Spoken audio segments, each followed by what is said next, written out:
Mortgage Nerd here.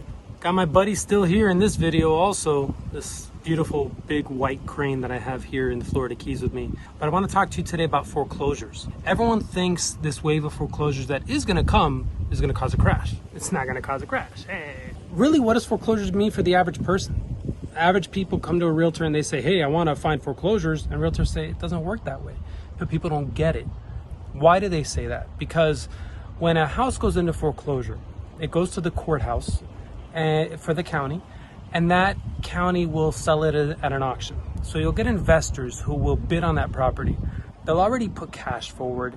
They buy it cash. There's no time to finance it. And they walk away with this property. Now, the property could be infested with mold. You don't know. And that's a lot of money. It could have a lot of other issues. So there's a lot of risk in doing that.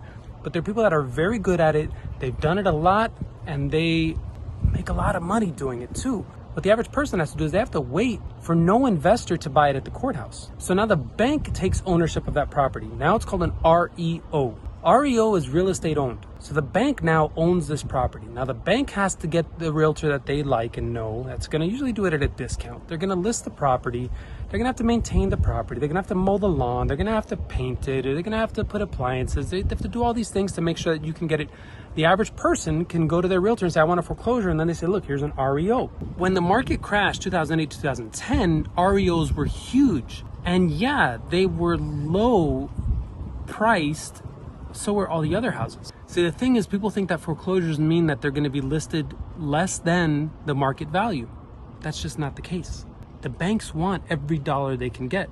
They might be losing money on the property anyway, especially if they have to fix it up and pay a realtor. It doesn't mean you're going to get a great deal. So waiting for foreclosures to hit in this market is not necessarily going to get you a great deal. It just means there's going to be more properties on the market, so you might have more selection. Values will probably stop rising. If you buy something now while values are rising, then your value could rise too. But if you wait for values to flatten off, spy. If you're waiting for values to taper off, you might lose out on some appreciation as opposed to thinking you're going to get a better deal. Not only that, interest rates might be higher. What I would say is if you're in the market, take advantage now. If you're going to buy at the courthouse steps, if you're going to put forward cash and take that risk, which I'll probably get into that for the first time ever next year in 2021. There she goes, that beauty. But that's it. Talking about foreclosures. Phil Stevenson, Mortgage Nerd. Thanks.